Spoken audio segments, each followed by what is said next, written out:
কালকে সরস্বতী পুজো উপলক্ষে আমরা চলে গেছিলাম বিজ্ঞান মেলাতে। আসলে আমাদের এখানে বিজ্ঞান মেলা হচ্ছিল, তো ভাবলাম যাই একটু ঘুরে আসি। আর এখানে এসেই দেখো এক দাদা কত সুন্দর জিনিস বানাচ্ছে বাঁশ দিয়ে। তারপর চলে গেছিলাম ফুলের সেকশানে। এখানে দেখো কত সুন্দর ফুল রয়েছে, শীতকালের সমস্ত ধরনের ফুল রয়েছে। আমার তো খুব সুন্দর লাগছিল, তোমরা কমেন্ট করে জানিও তোমাদের কীরকম লাগছে। তো এরপর একটু ভেতরের দিকে গেছিলাম, ভেতরে গিয়েই দেখলাম কত সুন্দর স্টল বসেছে। তারপরে এখানে কিছু নাকরদোল্লাও বসেছে, কিন্তু নাকরদোল্লা দেখে পুচকুর যা অবস্থা হয়েছে একবার তোমাদেরকে দেখায়, দেখলে তোমরা হাসবে।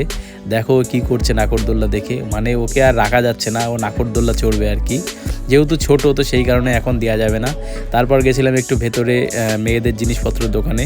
তো ফাইনালি চলে আসলাম ভেলপুরির দোকানে। আসলে এই জিনিসটা খাবার খুব ইচ্ছে হচ্ছিল, তো দেখলাম একটু ফাঁকা রয়েছে, খুব ভিড় ছিল।